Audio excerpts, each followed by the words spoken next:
Alnylum. Alnylum. Align, Anilum. Alnylum. Alnylum. Anilum. Alnylum. Alnylum. Alnylum. Anilum. Alnylum. Alnylum. I don't know how to pronounce it. Alnylum. No.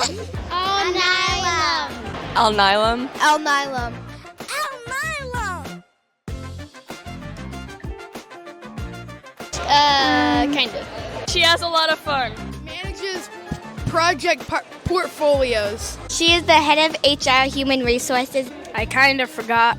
I forget. She makes medicine for people. He works. He's a scientist. Developing, Developing work. business development. Strategy and operations. He's a scientist. Chemistry. What do I make? Medicine. Medicine. He's a chemist. Work on his computer. Data analysis. See? Look in his laptop. I forget. He helps hire people or something. She's a lawyer, a type of lawyer. No. She writes on the smart board. Wait, she helps advertise the product too? Experiments, and she talks to people every day. We make medicines.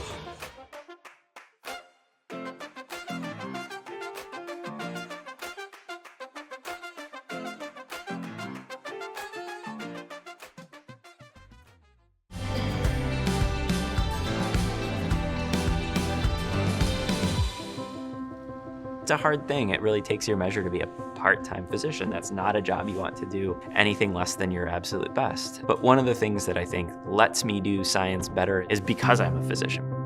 Every question that I've chosen to pursue is deeply informed by what I see in the clinic. Whatever I had learned about an illness during the med school years, it was so much more crystallized when I had a patient in front of me who had it. When I did, and I had a face and a set of feelings to connect that to, they just stayed with me so much more.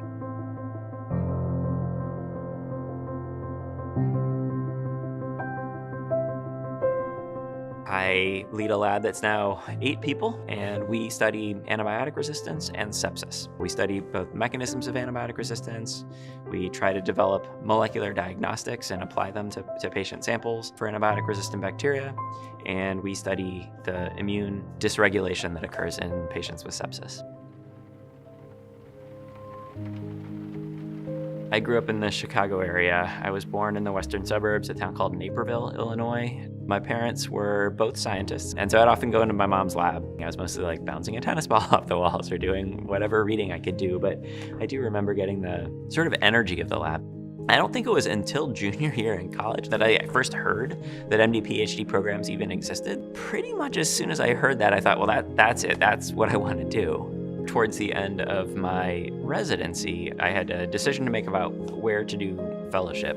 And I hadn't actually done any genomics at all, but I could see the power of it. And I felt like we need to bring this sort of sequencing technology in an informed and sort of clever, creative way into the understanding of infections. And the Broad was at the forefront.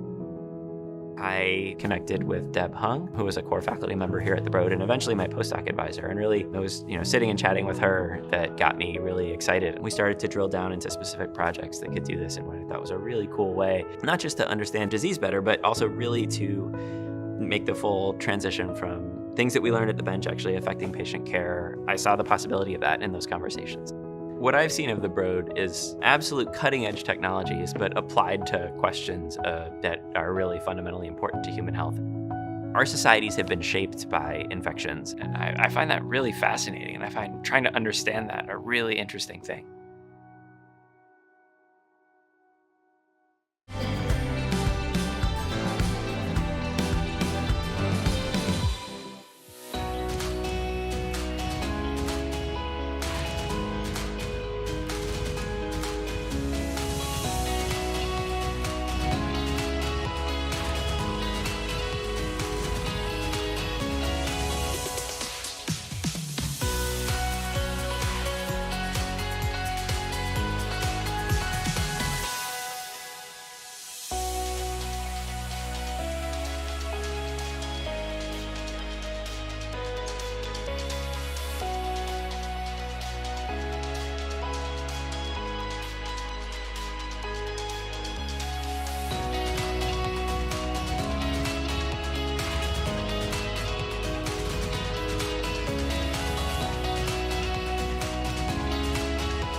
Fuji, we take sushi making seriously. Our mentorship program in home growing our chefs is one steeped in tradition. 3 generations of authentic American sushi making from Quincy, Massachusetts. Nishiki rice, grown in rice paddies of Northern California. Hand-selected vegetables, responsibly sourced fish from Massachusetts to Alaska. Your local sushi bar. This is Fuji Sushi.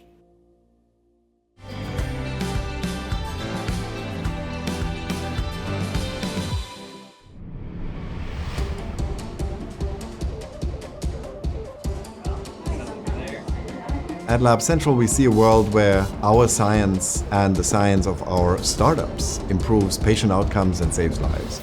We're here to serve the amazing, innovative companies that are in this space. We work really hard to make sure that our scientists have access to the best-in-class equipment that they need. If you're in biotech, you really need to be in Cambridge, specifically Kendall Square.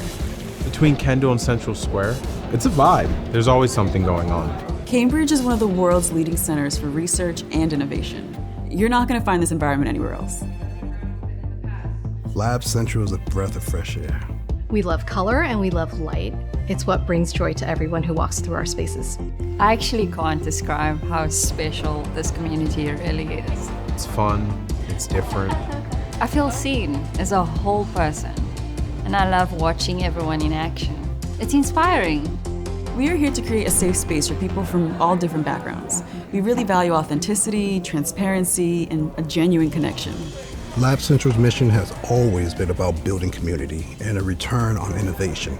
Being a 501c3 nonprofit means we can truly make a difference and give back to enrich the entire community.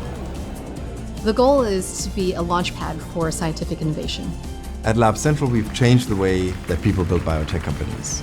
We use community and space to bring ideas to products and empower the next generation of biotech companies. This is the future of biotech.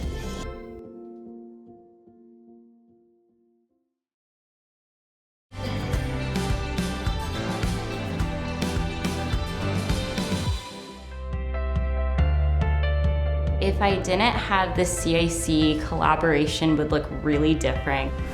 The Social Impact Program is a group of people that are an incredibly supportive community. We're all underrepresented founders, and a lot of us are building our businesses based on that value of wanting to drive equity forward. Something I would suggest to any new founder, any entrepreneur is aligning with the right partnerships and right programs, and this is definitely one of those. You very much get the sense that you're a part of an elite group and that they took the time to get to know each of us individually. I felt that on day one. I brag on the CIC Social Impact Program all the time. It's literally the best accelerator that I've been a part of. I would highly encourage anyone to take part in this program. Just do it.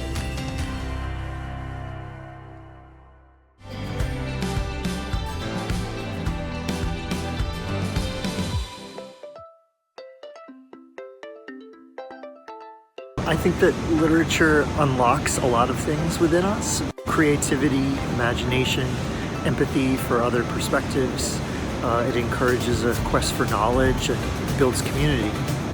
Sienna has been a Cambridge-based construction firm since our founding in 1991. We have a long history of building right here in Kendall Square throughout the city of Cambridge.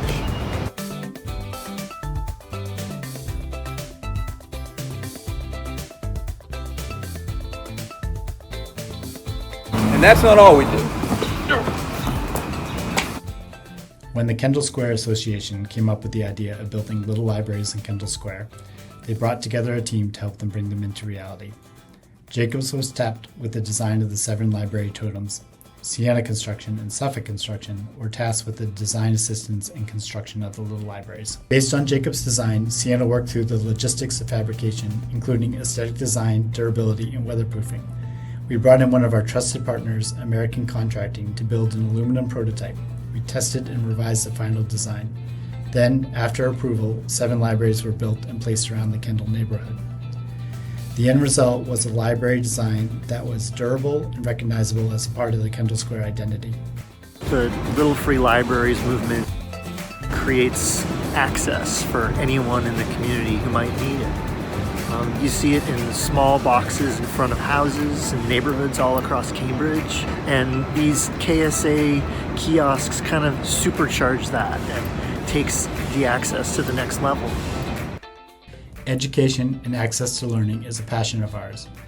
Having a chance to be involved with the KSA libraries was right up our alley, and we're very proud to be part of their presence in the city. We held a book drive at Siena, and in just over a week, our employees really stepped up and contributed a couple of hundred books to help restock the kiosks. If the right book comes along at the right time for someone who needs it, that experience can have a lasting and positive impact. I'm really proud that Siena showed up to do this and that we continue to build community in Cambridge and alongside with the KSA. It's interesting to see where the content converges, and it's true, Dr. Seuss is a great equalizer across all of the libraries. Together, through our partnerships, we can redefine what community building means. I certainly feel more connected, not just to my colleagues in my company, but the neighborhood and the city. We're happy to help shape this place we call home. What happened to all the books? Weren't there books there, Petey?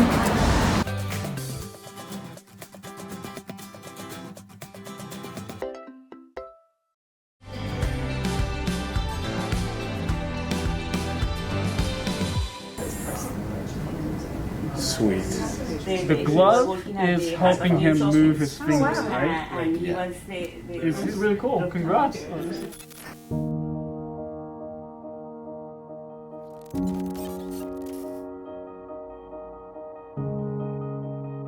Hi, I'm Juan Langer. I'm 17 and I live in Arlington, Massachusetts. In 2020, I was part of a Biogen Community Lab Health Wearable Technologies summer camp. I decided I wanted to try to make a glove that could help people with hand motor deficiencies to restore mobility in their fingers so that they could be able to grab things. I was inspired by my dad, who has Parkinson's diabetes. He was diagnosed with Parkinson's when I was very little. While I was growing older and the Parkinson's was getting worse, my mom always tried to help me to focus on something more positive. I wanted him to learn about the possibilities. Through learning, he could help other people in the future. Because I saw how creative he was, trying to find the most interesting programs that he could feel engaged and hoping for a brighter future.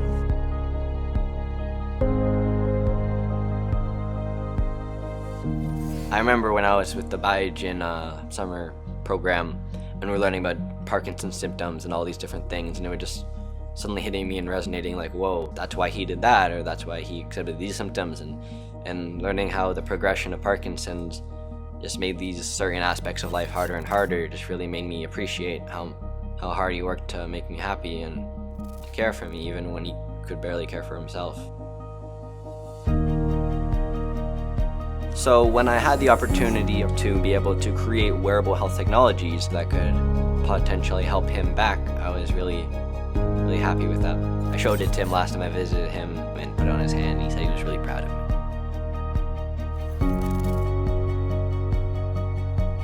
He has multiple talents. As a mom, of course, I am a very proud mom. But I said, these talents that you have, this creativity that you have, try to help as much people as you can. The new ideas that you have, always think that you can achieve them. No? They have big dreams. Well, it reinforced my goal and my trajectory. I feel it really just made me want to help all these people that have been suffering from these illnesses even more.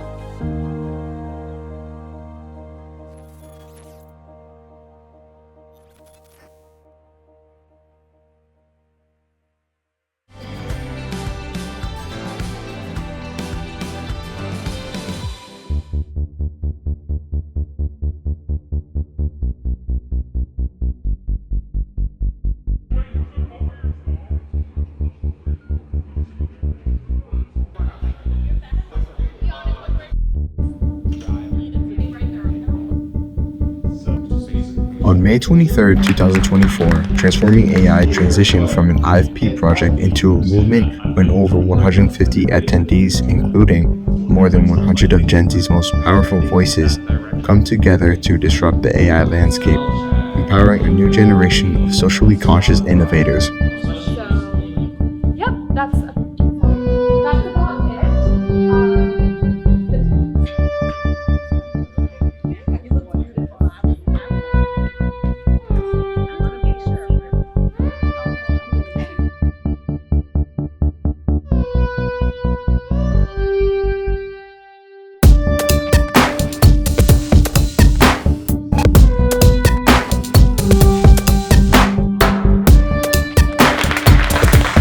AI wasn't a very stable thing, and it could grow very exponentially, in which it can. But now I kind of have the comfort of Senator Snyder and his team because I know they're going to regulate the usage of AI in the near future. So that kind of calms me down a little bit. And yeah. The movement is committed to sparking excitement and developing computer science skills and expertise, advocating for responsible and ethical AI policies, and encouraging the use of AI to enhance and not replace the creative practices. I just like the brainstorming, the way, especially in design, I like how AI can be used as a, lack of a better words, helping hand. Yeah.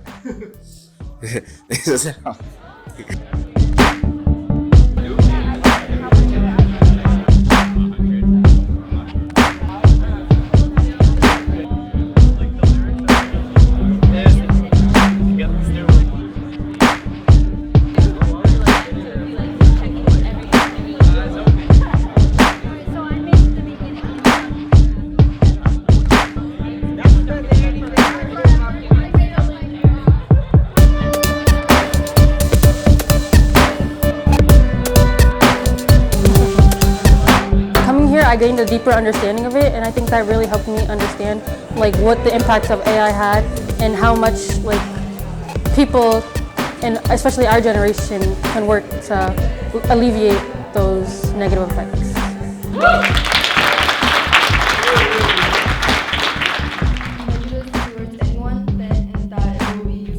Our ultimate goal is to ensure full participation in all aspects of the AI landscape and to build AI applications rooted in community-centric solutions that address our greatest societal challenges. Are you ready to join the transforming AI movement?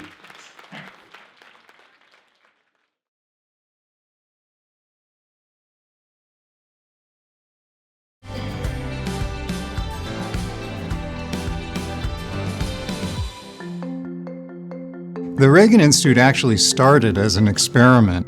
Could we bring together scientists, engineers, and medical doctors, pool their untapped knowledge and creativity, and create an environment of cross-disciplinary collaboration to tackle the greatest global health challenges of our time? Our vision was bold: to harness the immune system to prevent and cure human disease. Now, 15 years later, the success of that experiment lays the foundation for the next phase, anchored in an incredible new home, specifically built for collaboration and innovation, really built for impact. So I first met Bruce Walker in 2006, and that led to me 2 weeks later joining him on a trip to Africa. And while I was there, I had the opportunity to sit in with the clinician as she was seeing HIV patients. All three were young women, perhaps late teens, early 20s. All three were dying, and the third one was dying right there in front of me with congestive heart failure. So on the way back to the airport, I explained to Bruce that I wish there was something I could do to help, and that began an interesting conversation, and we conceived the idea that there would be a better way to do research, which led to the Reagan Institute. 15 years ago, Terry recognized the remarkable strides Mass General, MIT, and Harvard were making independently in understanding the immune system. His vision was to unite their efforts, transforming individual progress into collaborative advancements. Terry believed that by combining the strengths of these three great institutions, their collective impacts would be stronger and better together. One of the famous early research studies that came out of the Reagan was a study devoted to elite controllers. We'd established a cohort of over 1,000 individuals. There have been at least 400 projects that have been initiated with those samples. How can we apply what we learned in elite controllers to the other 99.5% of people living with HIV? And we think we've now figured out how people are controlling HIV on their own. But more importantly, we think it may be actionable. And to me, that's incredibly exciting. It is a human immunology institute kind of at its core, but I think what's really differentiating, defining, what definitely drew me, I think drew a lot of my students, is that focus on global health. The diseases that we study are HIV and TB and influenza, COVID-19, malaria, autoimmunity, and cancer. What attracted me most to the Reagan is the collaborative nature of the institute. All of the scientists are coming in with disparate backgrounds and strengths. And I think the Reagan Institute has done a very good job of recruiting engineers, microbiologists, computation-oriented people, and traditional immunologists. And I think that bridging of interdisciplinary science with that mission statement with flexible funding creates an environment that is hard to replicate. Where can you find places that you can literally knock on your neighbor's wall and say, I have a question? They have an actual insight. Being in a place where fundamental scientists and clinicians are brought together and where everyone's ideas are respected is really unusual. The Reagan has really invested in young scientists. They're very committed to continuing that training process, but enabling individuals to start doing that research at the same time. It's not who we are, but who we are going to be. And those young people that we have are going to be really the game changers of what is going to be the Institute in the next 50 years. The building is both an acknowledgement of sort of what we've accomplished up to date, but also represents an opportunity and a responsibility to kind of build upon what we've already done to redouble our efforts to try to have even more impact. The space in the new building is truly inspirational. It's just so thoughtful that the new building has a child care center on site to support young faculty and their mentees with families. I know we're here for a ribbon cutting of this transformative facility. What's exciting is we don't even know all of what's going to come out of here. We do know, though, one thing, and that is based on the track record of the Reagan Institute and its partners, it will change the world for the better.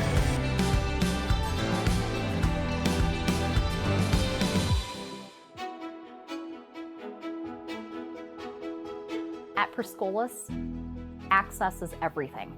Connecting diverse technologists through employers to unlock potential.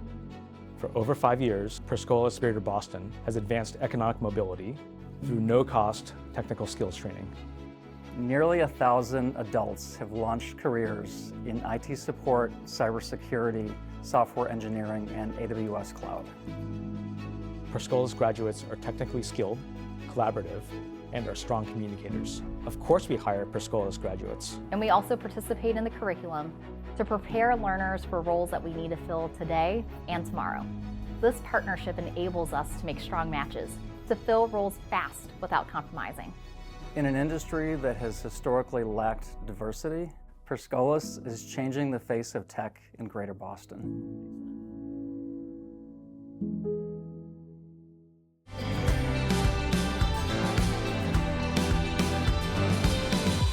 ICW isn't your standard gym or nonprofit. It's a social equity movement, rooted in the bond of health and powered by the love of community. Our country is yet to reconcile and heal from our long history of inequality, which fuels a cycle of weaponized fear. Individuals, groups, and entire neighborhoods are falsely labeled, resulting in chronic disinvestment. Reform is necessary, but it isn't enough. That's where you take action. As part of ICW, we'll work together to amplify the voice and agency of the people most impacted by mass incarceration, while also celebrating their resiliency. Our unique model starts with trust and ends with economic mobility. We collaborate with the people in our program to flip traditional power dynamics so they're elevated as the experts. The result is mutual, impactful new networks bridged between people of different social economic backgrounds. We're a place where people belong, together.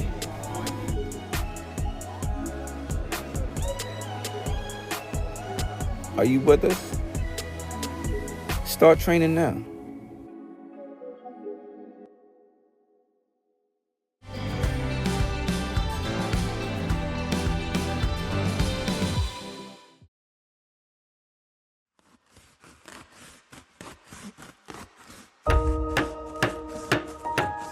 In 1943, MIT's Building 20 was rising fast. The scene was a swarm of activity. One worker would set up nails for the floorboards, while another came right behind, pounding them in, with a third on their heels, erecting posts for the next floor up. An eyewitness said it felt like watching a time-lapse movie, but playing out in real time. There was a war on, with everything at stake, and no time to lose. The magical incubator of Building 20 spawned breakthroughs that helped win World War II. And it demonstrated beyond doubt the power of MIT people to do big things that matter. When the nation set out for the moon, MIT got us there. When pollution threatened Earth's protective ozone layer, MIT scientists were leaders in the effort that saved it. The map of the human genome has been called the greatest scientific undertaking in history, the work of an international consortium led by MIT. And when COVID struck, life-saving solutions depended on fundamental science, daring innovation, and hands-on problem solving from the people of MIT. MIT is never better than when we come together to solve big problems.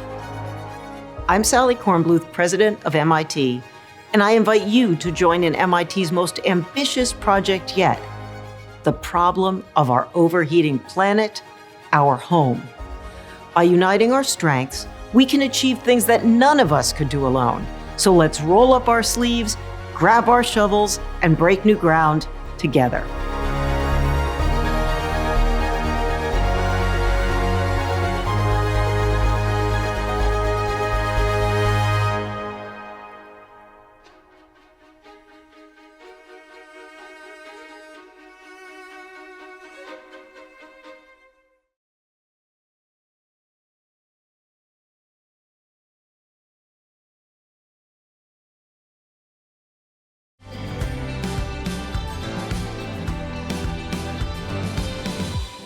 Welcome to the Kendall Square Challenge. We have a record-setting 55 teams here today, and we are super grateful to the people and the organizations that make this event possible and special.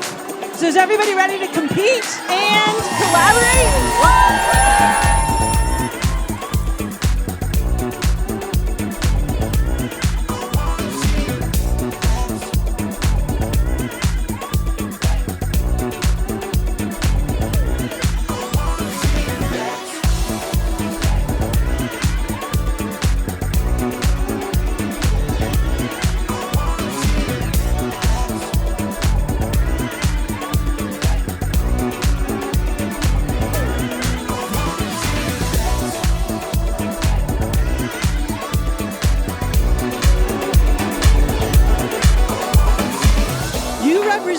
All that is amazing about Kendall Square. You are problem solvers, placemakers, and innovators. You are competitive, collaborative, and caring. You are committed to improving the human condition in the work you do every day, and especially today.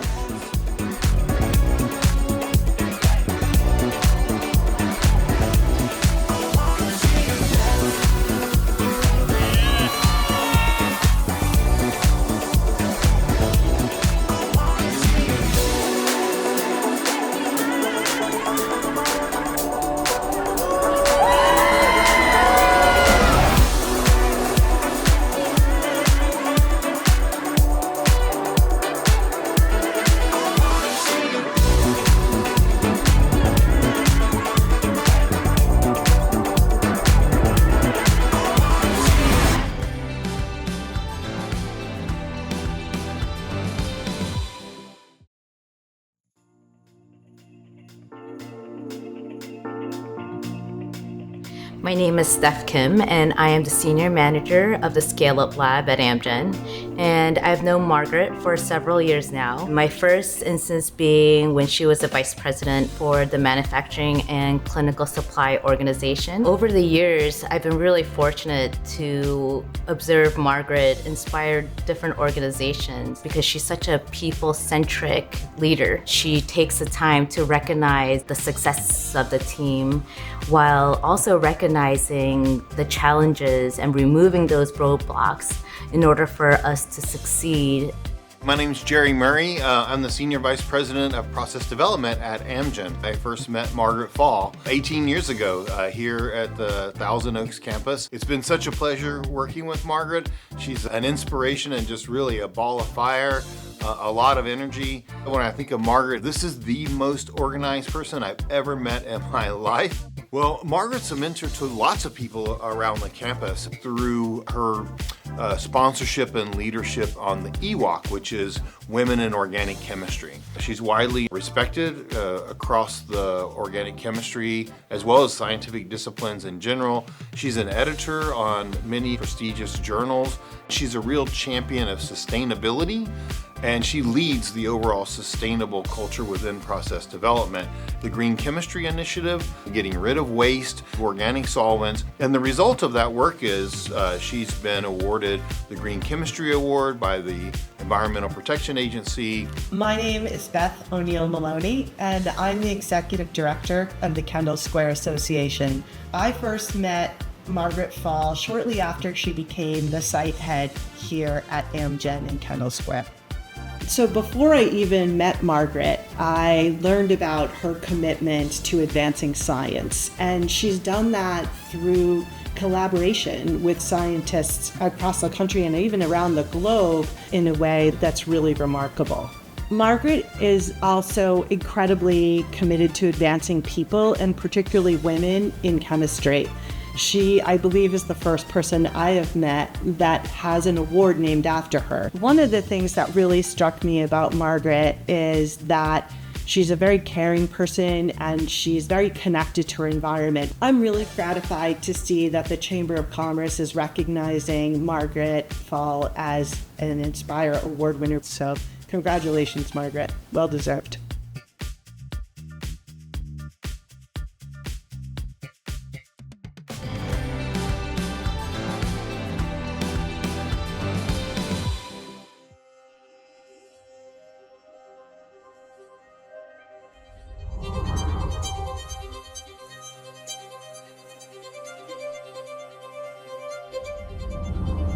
In the heart of the world's largest center for biotech and tech innovation, the Kendall Square neighborhood in Boston will soon be home to AstraZeneca's newest global strategic R&D site at 290 Binney Street. In this incredible location, we're creating an impressive space designed to inspire great minds, accelerate science, and transform patients' lives.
Welcome to Food for Free's Heat and Eat Kitchen, located in Biogen's headquarters.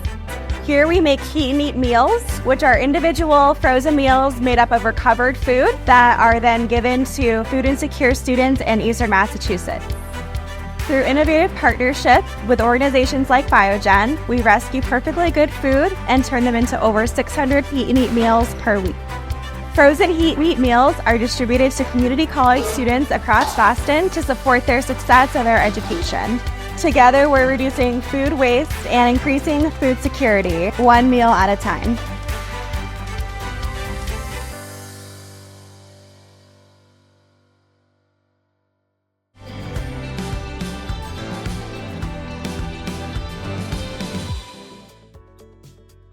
I'm Lindsay Crockett, Design and Development Fellow at the Innovation Trail, and I wanted to make this video to show you 6 of the amazing spaces and exhibits that you can see on the Cambridge side of the trail.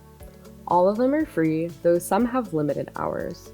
And since our goal at the Innovation Trail is to highlight the past, present, and future of great ideas from the Boston area, one of our big projects is to encourage companies and research labs to create even more of these displays that tell their stories to the public.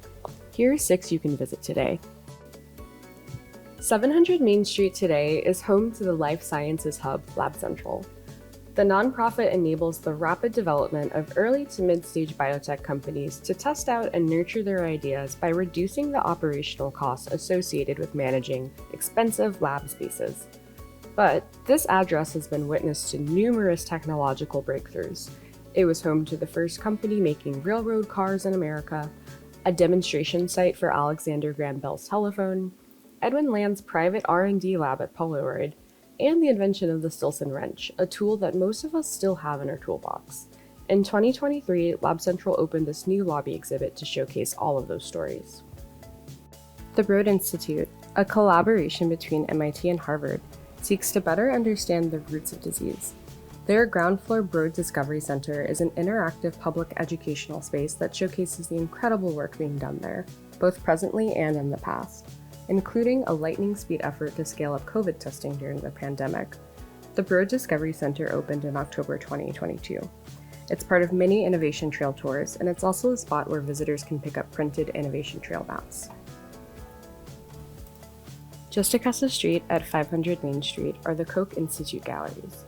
The Koch Institute for Integrative Cancer Research was founded in 2007 and is affiliated with MIT. It's one of 7 National Cancer Institute designated basic laboratory cancer centers in the United States. Even when the building isn't open, you can see science-inspired art here through the floor-to-ceiling windows. Go inside to explore current research projects, hear personal patient reflections, and get a better understanding of the geographical and scientific context out of which the Koch Institute emerged. The exhibits here change on a regular basis. Next, let's head over to CSAIL. CSAIL, or MIT's Computer Science and Artificial Intelligence Laboratory, has a home base that was designed by the celebrated architect Frank Gehry. Within this building, the Stata Center, there are 2 exhibits that are open to the public. Hacks at MIT are kind of a big deal. They're practical jokes meant to demonstrate a hacker's technical aptitude installed anonymously under the cover of night. You can see some of MIT's extensive collection of relics related to past hacks within this data center. On the other side of the building, you'll find a tribute to the Rad Lab. The Rad Lab was critical to the development of microwave communication technologies during World War II. At this exhibit, you'll find a detailed history of the RAD Lab's development, as well as the Building 20 time capsule, slated to open in 2053. Draper began as a lab within MIT, researching new navigation systems for airplanes and spacecraft. The researchers there played a central role in our nation's space race. And a new lobby exhibit that opened in 2024 touches on their work on the Apollo program, the Space Shuttle, the International Space Station, and the Artemis program, which aims to return humans to the moon. Opened in 2024 by the commercial real estate firm BXP, this community meeting space has an elaborate wall mural that tries to capture all the major players and organizations that made Kendall Square what it is today, focusing on academia, biotech, and tech. It's a great way to see the story of the neighborhood on one wall. So that's a quick look at how some of our Innovation Trail partners are showcasing the technologies that have come out of Kendall and made history, and giving visitors a sense of what happens here today. Have you been to any of these places? Post a comment. And if you work for a company or research lab, we want to create more displays like this. We'd love to brainstorm with you about ways that you can showcase what you do as a part of this incredible community along the Innovation Trail.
Hi, my name is Jonathan Duval, and I'm the Assistant Curator of Architecture and Design here at the MIT Museum. So I'm responsible for researching, cataloging, and exhibiting all of the museum's architecture collections.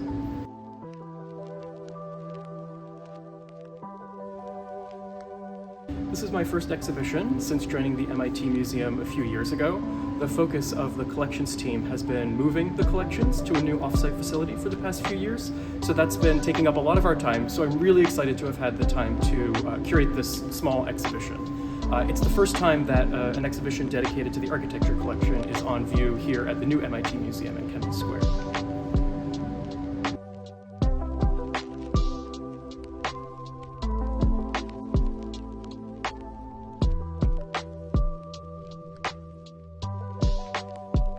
So this exhibition is about a particular type of architectural drawing that architects made in the 1980s, and in this case, how they came together as a particular collection. So it's not an exhibition about buildings, which you might expect for an architecture exhibition, but it's an exhibition about these artistic architectural renderings from the 1980s and how they were brought together by a collector. In this case, Marty Zimmerman, who donated the drawings to the museum with his wife Danielle a few years ago. You can expect to see mostly drawings. You can see charcoal drawings, pencil, colored pencil, marker, ink. There's even some highlighter in the gallery. And you'll even see a few prints and models as part of the exhibition.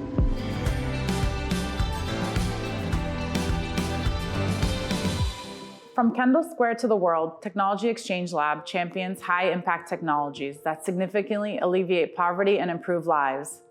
Our platform supports the adoption of practical solutions that address critical challenges like access to clean water, reliable off-grid energy, inequality, and education.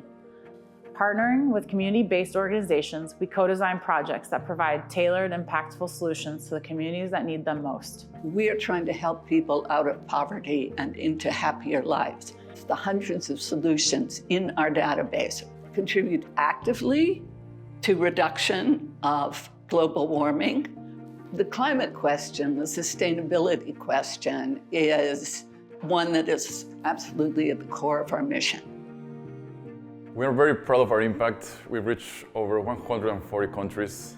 We have over 600 solutions and counting. More than 85% of our funding goes towards our programs. More than 50,000 people have been benefited by our program accelerator. Kendall Square is a unique environment for collaboration, creativity, and shared passion for innovation and making a positive impact. It's a community of people from all over the world developing technology for the betterment of humanity and a more sustainable future for all. If you are passionate about bringing people out of poverty through the use of technology, through the application of human ingenuity, then this is your home. Join us at Technology Exchange Lab. Together, we're empowering low-resource communities around the world with innovations that create meaningful change. Discover more about our work and how you can contribute at our website, techxlab.org.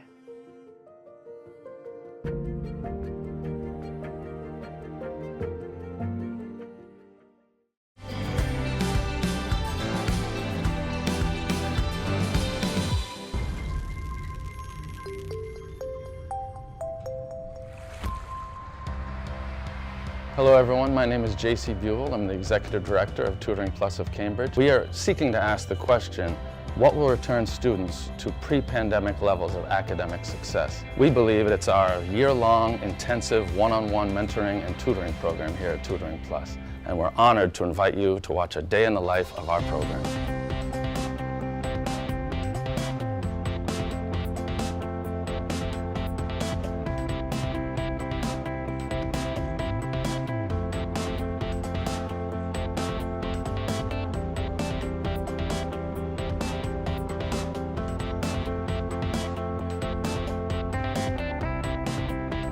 Circle Time.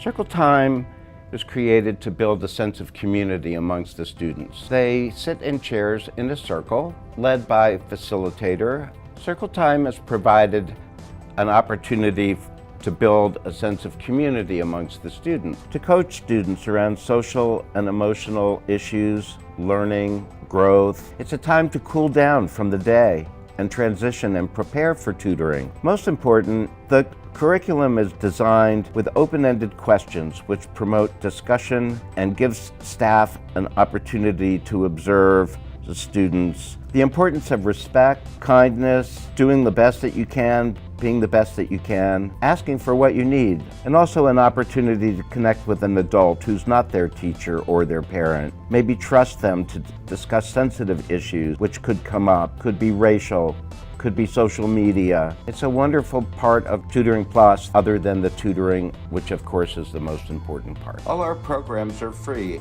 and have been for nearly 60 years. Some of these tutor-student relationships continue to stay together for many years.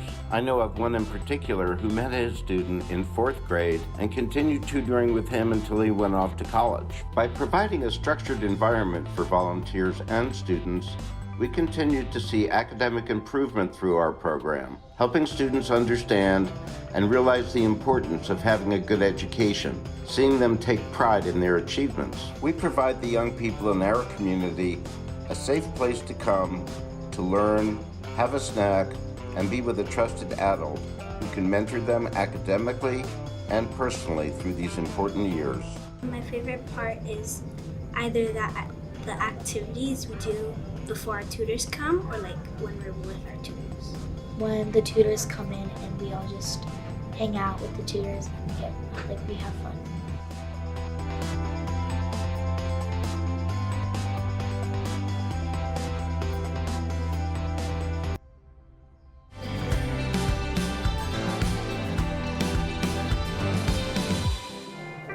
Hi, welcome to Vester Cafe. My name's Nicole. Vester has been in business for over 5 years. While I opened this business as an outlet for my passion for food and beverage, my greatest joy is working with my team. Come along with us for a typical day at Vester.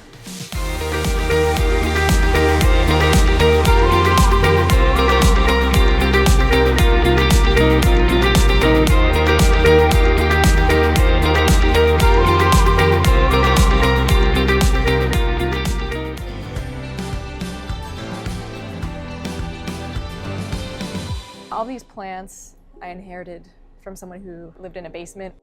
And so then I just moved them up here.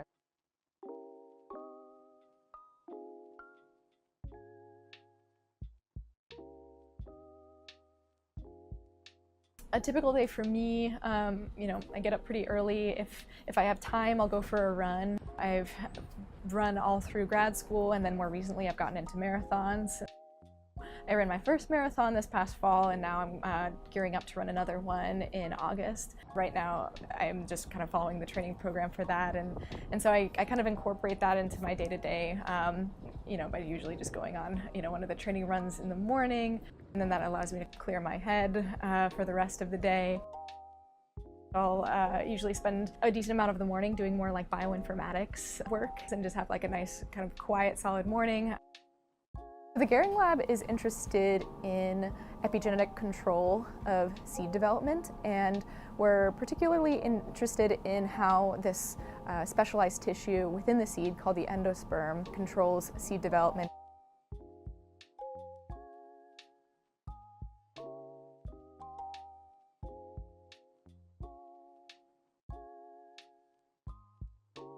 My first goal when joining the Gehring Lab was to develop this transcriptomic atlas of the seed through development. Transcriptome refers to the genes that are being expressed in a particular cell at a particular time. The transcriptome allows you to make hypotheses about what functions are compartmentalized in different tissues. In the afternoons, I have these 2 UROPs that work with me. We do experiments together. In this experiment, we're looking at Arabidopsis seeds. Using my collection approach, I'm able to capture seeds at many different stages of development. It's nice when we see sort of like seed silhouettes, like right here. That just means that, we're getting this kind of like nice sort of like characteristic cross-section of the seed. In undergrad, I studied neuroscience, and then that area of study brought me to a neuroscience lab at the Broad Institute. But then when I came to grad school, I wanted to challenge myself to do something very different. And I was really compelled by issues related to climate change. I took the opportunity to make like a big switch into plant biology. We want to rehydrate the samples because the in situ hybridization reaction takes place in an aqueous environment.